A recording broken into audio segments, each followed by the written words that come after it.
Muy bien, el tema que vamos a ver en razonamiento verbal tiene que ver con la clasificación de textos. La clase anterior, para recordar, veíamos la clasificación de textos según la idea principal, ¿cierto? Había sintetizante, encuadrado, etcétera, ¿no? Muy bien. Ahora vamos a seguir viendo clasificación de textos, pero ya no por la idea principal, sino por su contenido, por un lado, y también por su intención. ¿Ya? Muy bien. A ver, vamos de frente al tema. Clasificación de textos. De acuerdo con la naturaleza de su contenido, los textos se clasifican por su contenido se clasifican en dos, en textos científicos y en textos humanísticos. Vamos a ir viendo y con sus respectivos ejemplos lo que son los textos científicos en este caso. Hay una clasificación particular que es textos científicos. A ver, textos científicos. Son aquellos textos que abordan temas relativos a teorías y problemas científicos, a los científicos que los crean y los plantean, así como al modo que tienen de proceder para formular sus teorías y resolver sus problemas. Muy bien. Como dice el texto, y un poco retroalimentando, recalcando, ya son relacionados a teorías y problemas científicos. Asimismo, también pueden ser, por ejemplo, investigaciones científicas, ¿no? Investigaciones de ciertas cosas, elementos y demás, ¿no? Muy bien. Como la de teorías también, ¿no? Conocemos muchas teorías en el tiempo. Muy bien. Por ejemplo, si hablamos de la teoría de la relatividad, ¿no? Que es tan conocida, es un texto científico, por ejemplo, ¿no? ¿Se entiende? Continuemos. A ver, acá hay un texto, de ejemplo. Investigadores de la Universidad de Kansas han hallado en China los restos de Sinornithaurus, un dinosaurio de hace 128 millones de años, pariente cercano del Velociraptor, que envenenaba a sus presas tras darles caza. Es el primer reptil venenoso conocido en el linaje que conduce las aves modernas. Este es un pájaro venenoso, se mire como se mire, asegura Larry Martin, paleontólogo y coautor del descubrimiento que publica hoy la revista PNAS. El animal tenía el tamaño de un pavo y estaba especializado en cazar pequeños dinosaurios y pájaros. Casi con toda seguridad tenía plumas, ya que es un pariente muy próximo a Microraptor, descrito como dinosaurio de cuatro alas. Vivía en los bosques prehistóricos del noroeste de China, junto a aves primitivas y otros dinosaurios. Muy bien, acá hay una investigación, ¿no? Una investigación sobre un animal, en este caso Velociraptor, es un texto científico, por ejemplo, ¿no? Acá se ve todo lo que se ha investigado acerca de un animal prehistórico. Muy bien, ¿y qué son los textos humanísticos, por ejemplo, no? Los textos humanísticos son aquellos cuyo contenido desarrolla conocimientos artísticos o filosóficos. ¿Se entiende? Los textos humanísticos pueden ser, a ver, artísticos o filosóficos. Por ejemplo, este es un texto artístico, o mejor dicho, relacionado a un artista, ¿no?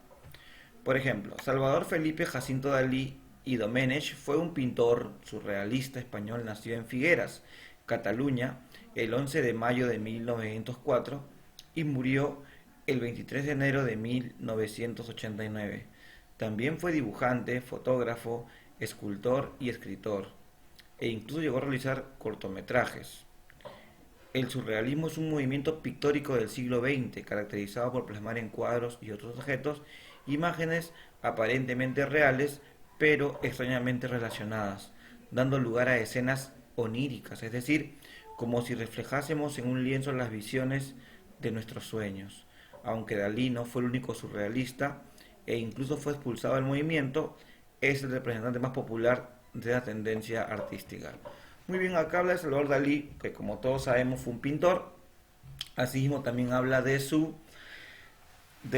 tendencia al surrealismo, ¿no? Que es un movimiento artístico muy grande del siglo XX, como ya conocemos. Muy bien, por ejemplo, ¿no? Es un texto artístico. Sabemos que las artes son, pues, la literatura, la música, la pintura, la danza. ¿Se entiende? Hay cantantes, hay escultores, hay escritores. Si habla de alguno de estos personajes, si habla de alguna de sus tendencias, ¿no? De sus ideas artísticas, son textos netamente artísticos, ¿no? ¿Se entiende? Cuando hablamos, por ejemplo, de textos humanísticos, dentro de ellos están los artísticos, los filosóficos y también están los históricos, ¿no? Los que nos cuentan algún pasaje sobre una guerra, sobre algún personaje heroico, ¿no? Sobre algún momento histórico a lo largo del tiempo, ¿no? ¿Se entiende? Es humanístico. Por ejemplo, ayer veía un reportaje sobre la caída del muro de Berlín, ¿no? Y eso es un texto, pues, no, lo veía en un video, pero abajo salía un texto con una explicación total, ¿no? De esa época. Si no me equivoco, es finales de los años 80 si no me equivoco. Y salía toda la idea, ¿no? O toda la explicación, mejor dicho, de este acontecimiento. Es un acontecimiento histórico. Y aparte porque está dentro de un contexto histórico también. Entonces, es un texto humanístico. Asimismo, ese texto que habla de Salvador Dalí, que está acá, también es humanístico. Pero también los textos filosóficos son humanísticos, ¿no? Sabemos que, a ver, solamente para ir recordando, por ejemplo, texto filosófico, ustedes ya lo conocen. Cuando hablamos de filosofía, por un tema de abordarlo desde la raíz de la palabra, filo es eh, amor y sofía es sabiduría, ¿no? Desde ahí, partiendo de una idea de premisa, amor por la sabiduría, ¿no? Pero también podemos definir la filosofía, como yo siempre les digo, desde una idea más cercana, ¿no? Que la filosofía es la reflexión profunda sobre los elementos del mundo de la vida cotidiana. En pocas palabras, es una reflexión profunda, es hacer uso agudo de tu inteligencia, ¿no? ¿Se entiende? Esa es la filosofía, es pensar, reflexionar y llegar a una idea, pero esa idea no tiene fin, sino seguir cuestionándola hasta más no poder. ¿Se entiende? Ustedes saben lo que es filosofía y los seres humanos somos grandes filósofos por naturaleza, ¿no? Muy bien. A ver, acá hay un texto filosófico de Cicerón, ¿no? Que también fue un gran escritor, fue un filósofo, orador de la literatura romana, ¿no? O en el Imperio Romano, mejor dicho, para no estarnos tanto en la literatura. Por ejemplo, no se puede ser amigo solo para garantizar hacer y escuchar filosofía, o para compartir intereses y aspiraciones comunes, sino también para protegerse del entorno político, para la autodefensa. En el contexto de la intensa vida política de las postrimerías de la República Romana y la lucha de intereses que ello representa, se hacen amigos para sobrevivir, y muchos de los amigos no son más que clientes. La lucha y la rivalidad política de facciones propician la compra de lealtades y favores y acuerdos por conveniencia, de tal forma que este tipo de relación se convierte en la base del sostenimiento de una amistad que se realiza más en el plan de la supervivencia que el afecto gratuito. Muy bien, acá ha reflexionado sobre la idea de la amistad, ¿no? Para nosotros la amistad puede ser pues solamente una interacción afectiva entre dos o más personas, ¿no? Esa es la amistad de un concepto básico, ¿no? Pero para este señor que ha reflexionado más sobre la amistad, ve la amistad desde otro punto, ¿no? Por ejemplo, ¿no? La lucha y la rivalidad política de facciones propicia la compra de lealtades, favores y acuerdos por conveniencia, de tal forma que ese tipo de relación se convierte en la base del sostenimiento de una amistad que se realiza más en el plan de la supervivencia que el afecto gratuito. Para él la amistad es una supervivencia, por ejemplo, ¿no? Que es lo que él dice, ¿no? Es una autodefensa, ¿ya? ¿Se entiende? Y la amistad tiene que tener unos fines políticos, ¿no? Tiene que estar dispuesta a la lucha. Entonces, miren, ha reflexionado sobre la amistad, ¿no? Nosotros podemos reflexionar sobre el amor, sobre el respeto, sobre el odio, sobre la ira, sobre la vida, sobre los animales, sobre muchas cosas. Eso es filosofía, ¿no? Eso es filosofía. Muy bien. Eh, Ahora, esos son textos, como les dije, vamos a ver un poquito, clasificados por su naturaleza de contenido, ¿sí? ¿Sí? Científicos, textos humanísticos, ¿ya? Muy bien. Están los textos científicos y humanísticos, Y dentro tenemos, pues, de los humanísticos tenemos el texto artístico y el texto filosófico. ¿Ya? Muy bien. Pero también están los textos de acuerdo acá a la intención del autor. ¿Ya? Los textos se clasifican en argumentativos, por ejemplo, esto es muy interesante, ¿ya? Y los textos descriptivos e informativos, que son los más básicos que ya los conocemos. Muy bien.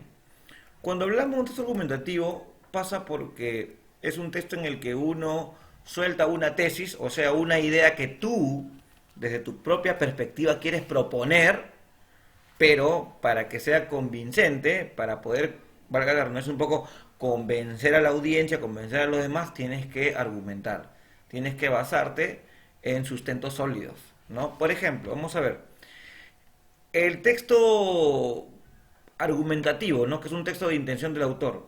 Los textos argumentativos intentan persuadir al lector de alguna idea u opinión. ¿Se entiende? Lo que decía, ¿no?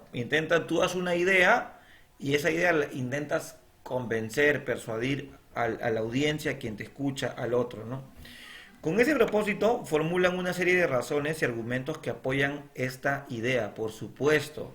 Si tú vas a soltar una idea, esa idea se puede llamar tesis. Y lo están recordando porque lo hemos visto ya de antemano. Tú sueltas una tesis, o sea, una idea que contiene tu opinión, pues definitivamente tienes que argumentarla. Tienes que basarte, avalarte en argumentos sólidos, en argumentos que puedan ser persuasivos. ¿Se entiende? Muy bien. Acá hay un ejemplo. La única manera de arreglar el caos vehicular limeño es restringiendo el uso de miles de autos que circulan por la capital. Vuelvo a leer. La única manera de arreglar el caos vehicular limeño es restringiendo el uso de los miles de autos que circulan por la capital. Muy bien. Eso es lo que propone, ¿no? Pero si propone eso, definitivamente tiene que basarse en argumentos. ¿Y qué es lo que dice? Que salgan solo algunos días de la semana y los otros días. Que los conductores usen el transporte público. De esta manera las vías se liberarían y el tránsito sería mucho más fluido. No olvidemos que este método ha funcionado exitosamente en México, un país que tenía problemas de congestionamiento vehicular mucho más graves que los nuestros y que ahora es una ciudad muy ordenada en cuanto al tránsito. Muy bien. ¿Se dan cuenta? Ha dado una propuesta, ha dado su opinión que el caos vehicular se mejoraría si restringimos el uso de los autos, pero dicen, pero se basa en algunas razones, ¿no? Solamente algunos días de la semana, después que use el transporte público de manera más constante, y por último cita un gran ejemplo, que ya esta idea ha funcionado en otro país, ¿no? Por ejemplo. Entonces, desde esa manera, como les digo, es un texto argumentativo, ¿no? Apoyado siempre de una tesis, ¿no? Pero una tesis, para tener razón de ser, tiene que tener sus argumentos, ¿ya? Sus argumentos. Tú puedes dar tu opinión de lo que sea, ¿no? ¿Se entiende? Por ejemplo, podemos decir, la televisión peruana es solamente expone miserias. Esa es mi tesis, por ejemplo. ¿No? Una tesis cualquiera, por dar un ejemplo, ¿no? ¿Por qué? Porque en la mañana hay programas de farándula, porque al mediodía hay programas de farándula, porque a la noche hay programas de farándula, porque en estos programas de farándula solamente venden contenidos de las frivolidades, de las cosas sin interés, de personas que no tienen talento, de personas que no tienen gracia, porque hacen famosas a gentes que en realidad no tienen ningún logro académico, ningún logro deportivo, ningún logro cultural, ningún logro artístico, ¿se entiende? O sea, solamente llenan la pantalla de gente que no tiene relevancia, ¿se entiende? Entonces, por eso les digo, ahí está mi tesis y ahí están mis argumentos, ¿no? Y puedo seguir diciendo muchos argumentos, porque lo que yo intento, si es que yo propongo una tesis, es dar la mayor cantidad de argumentos, o mejor dicho, que sean argumentos pues sólidos para convencer. Muy bien, y después tenemos el texto descriptivo informativo. Los textos descriptivos difunden información sobre seres, objetos y actividades con el fin de describirlos, clasificarlos o compararlos. Muy bien, un texto descriptivo es un texto cualquiera que solamente, ¿qué cosa? Brinda una información sobre algo, ¿no? ¿Se entiende? Si yo, por ejemplo, a ver, acá hablo de un halcón, ¿no? El halcón peregrino es el animal más rápido que existe. Se le ha cronometrado una velocidad punta de 322 kilómetros por hora, con un ángulo de descenso de 45 grados, durante las maniobras que realizan el vuelo nupcial. Sin embargo, este animal no puede sobrepasar los 100,5 kilómetros por hora en vuelo nivelado. Además del halcón peregrino, solo otro animal puede superar los 200 kilómetros por hora. El águila dorada, que alcanza velocidades en zambullida vertical de 240 kilómetros por hora. Dentro de los terrestres, el animal más veloz es el leopardo chita, que supera los 100 kilómetros por hora. Muy bien, ha descrito pues el halcón y sus capacidades, sus características propias, ¿no? ¿Se entiende? Ha brindado información muy particular sobre el halcón. Muy bien, para seguir hablando de este tema vamos a conectarnos al Zoom el día lunes por la tarde, ustedes tienen su horario, conéctense al Zoom, pero antes vean este video, porque este video lo vamos a, como siempre, a trabajar más. Esta es una primera clase y después ya complementamos con lo que viene a ser el Zoom. Ya ahí para yo hacer algunas preguntas de ustedes y para que ustedes también resuelvan algunas inquietudes y luego dejar la tarea. Muy bien chicos, eso es todo, nos vemos.